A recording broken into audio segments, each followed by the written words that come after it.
সম্প্রতি ঋণ খেলাপি ঋণগ্রস্ত বলে উল্লেখ করার প্রবণতা দেখা গেছে। কাককে কাক না বলে যদি ময়ূর বলি তাতে কাকের চরিত্রের পরিবর্তন হয় না। মাননীয় স্পিকার, আমরা যদি শুধু রাস্তাঘাট, ভবন, অবকাঠামো নির্মাণ করি কিন্তু মেধা নির্মাণে যদি বিনিয়োগ না করি তাহলে উন্নয়ন টেকসই হবে না। যে জাতি গবেষণায় বিনিয়োগ করে না সে জাতি ভবিষ্যৎকে বন্ধক রাখে। এই উপলব্ধি থেকে এই বাজেটে ক্ষুদে বিজ্ঞানীদের জন্য বিশেষ বরাদ্দ এবং সরকারি পৃষ্ঠপোষকতার দাবি জানাচ্ছি। বিসমিল্লাহির রহমানির রহিম।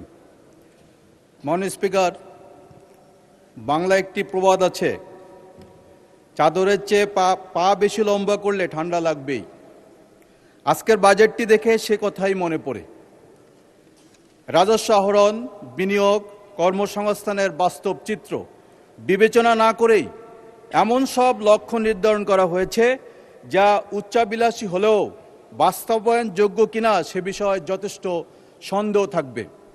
মাননীয় স্পিকার, এই বাজেট অনেকটা আকাশ কুসুম কল্পনার মতো, বাস্তবতার মাটিতে দাঁড়িয়ে নয় বরং কল্পনার আকাশে উড়ে এই বাজেট তৈরি করা হয়েছে। এই বাজেটে রাজস্ব আয়ের যে লক্ষ্য ধরা হয়েছে তা অনেকটা ঘোড়ার আগে গাড়ি জুড়ে দেওয়ার মতো।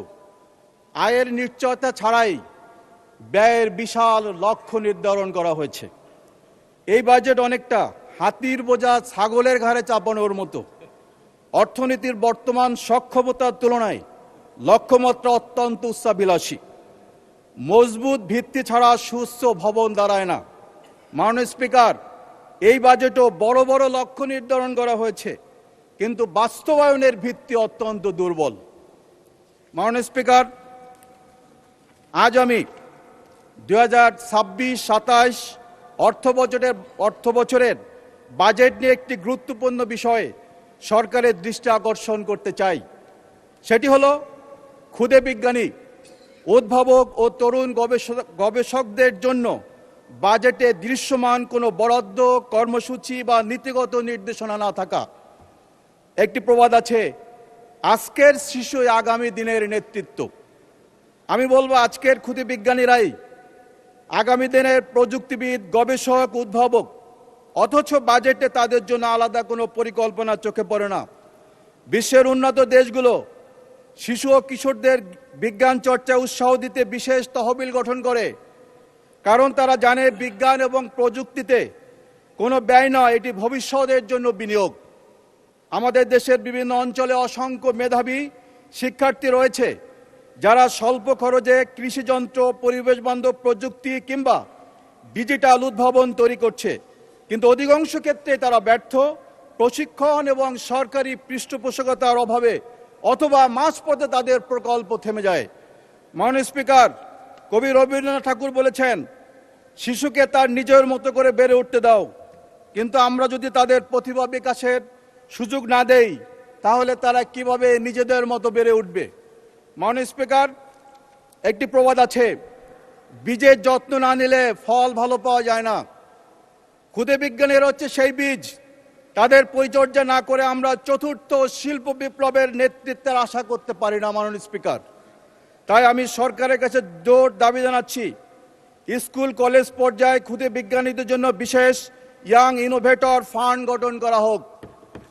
মাননীয় স্পিকার, বাজেটে ক্ষুদে বিজ্ঞানীদের জন্য সুনির্দিষ্ট কর্ম পরিকল্পনা ও নির্দেশনা অন্তর্ভুক্ত করা হোক। মাননীয় স্পিকার, আমরা যদি শুধু রাস্তাঘাট, ভবন, অবকাঠামো নির্মাণ করি কিন্তু মেধা নির্মাণে যদি বিনিয়োগ না করি তাহলে উন্নয়ন টেকসই হবে না। আজকের ক্ষুদে বিজ্ঞানীর হাতে আগামীর বাংলাদেশের ভবিষ্যৎ। যে জাতি গবেষণায় বিনিয়োগ করে না সে জাতি ভবিষ্যৎকে বন্ধক রাখে। এই উপলব্ধি থেকে এই বাজেটে ক্ষুদে বিজ্ঞানীদের জন্য বিশেষ বরাদ্দ এবং সরকারি পৃষ্ঠপোষকতার দাবি জানাচ্ছি। মাননীয় স্পিকার, 2026-27 অর্থ বছরে বাজেটে বিদেশে কর্মসংস্থান বৃদ্ধির কথা বলা হলেও বিদেশগামী কর্মীদের জন্য সহজ শর্তে ও স্বল্প সুদে ঋণ প্রদানের কোনো নতুন ও যুগোপযোগী উদ্যোগ দেখা যায় না। শুধু প্রবাসী কল্যাণ ব্যাংকের মাধ্যমে ঋণ প্রদানের কার্যক্রম অব্যাহত রাখার কথা বলা হয়েছে। বিদেশে কর্মসংস্থানের ব্যয় ক্রমাগত বৃদ্ধি পাওয়ায় এ খাতে আরও তহবিল ও সহজ ঋণ সুবিধা প্রয়োজন ছিল। মাননীয় স্পিকার, আমি আরেকটি অত্যন্ত গুরুত্বপূর্ণ বিষয় সরকারের দৃষ্টি আকর্ষণ করতে চাই। সম্প্রতি ঋণ খেলাপি ঋণগ্রস্ত বলে উল্লেখ করার প্রবণতা দেখা গেছে। আমি আর তীব্র বিরোধিতা করি। কাককে কাক না বলে যদি ময়ূর বলি, তাতে কাকের চরিত্রের পরিবর্তন হয় না মাননীয় স্পিকার।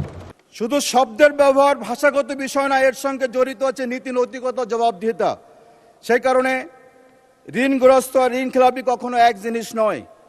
মাননীয় স্পিকার, একটি প্রবাদ আছে, ফুটো কলসিতে যতই পানি ডালা হোক তা কখনোই পূর্ণ হয় না। যদি দুর্নীতি বিদ্যমান থাকে আর যত আমরা অর্থনৈতিক সমৃদ্ধির পরিকল্পনা নেই না কেন, বাংলাদেশ কখনোই দুর্নীতি বিদ্যমান থাকলে অর্থনৈতিক একটি ভালো জায়গায় পৌঁছাতে পারে না মাননীয় স্পিকার।